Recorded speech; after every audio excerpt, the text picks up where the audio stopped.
কোটি টাকার বাজেট নেই চোখ ধাঁধানো স্টুডিও বা অত্যাধুনিক ক্যামেরা, অথচ মাত্র 10 থেকে 25,000 টাকা খরচ করে সিনেমা বানিয়ে গোটা বিশ্বকে তাক লাগিয়ে দিয়েছে আফ্রিকার দেশ উগান্ডার একটি ছোট্ট বস্তি এলাকা ওয়াকালিগা। হলিউড কিংবা বলিউডের মেগা বাজেট সিনেমাকে বুড়ো আঙ্গুল দেখিয়ে তারা প্রমাণ করেছে কেবল ইচ্ছে শক্তি আর মেধা থাকলে গোবরেও ফোটানো যায় পদ্মফুল। উগান্ডার এই ফিল্ম ইন্ডাস্ট্রির নাম দেয়া হয়েছে ওয়াকালিউড, এমনটাই জানিয়েছে আল জাজিরা।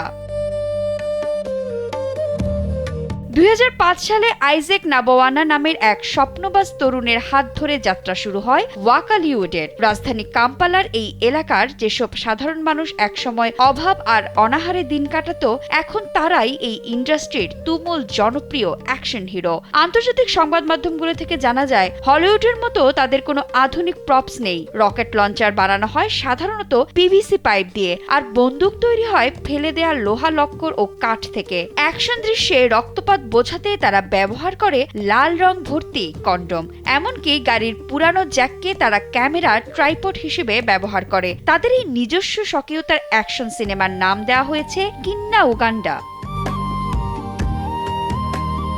2010 সালে মুক্তি পাওয়া তাদের প্রথম অ্যাকশন মুভি হু কিল্ড ক্যাপ্টেন অ্যালেক ইন্টারনেটে রিলিজ হওয়ার পর রীতিমতো ভাইরাল হয়ে যায়। ইউটিউবে লাখ লাখ ভিউ ছাড়িয়ে যায় সিনেমাটি। এই অভাবনীয় সাফল্য আন্তর্জাতিক মহলের নজর কাড়ে। মুভিটি দেখে মুগ্ধ হয়ে অ্যালেন হফম্যানিস নামের এক মার্কিন নাগরিক নিউ ইয়র্কের বিলাসবহুল জীবন ছেড়ে সোজা উগান্ডার এই বস্তিতে গিয়ে হাজির হন। অ্যালেনের সাহায্যে তারা অনলাইনে কিকস্টার্টার ক্যাম্পেইনের মাধ্যমে $13,000 সংগ্রহ করে, যা দিয়ে স্টুডিওর জন্য প্রয়োজনীয় জেনারেটর এবং হার্ড ড্রাইভ কেনা হয়।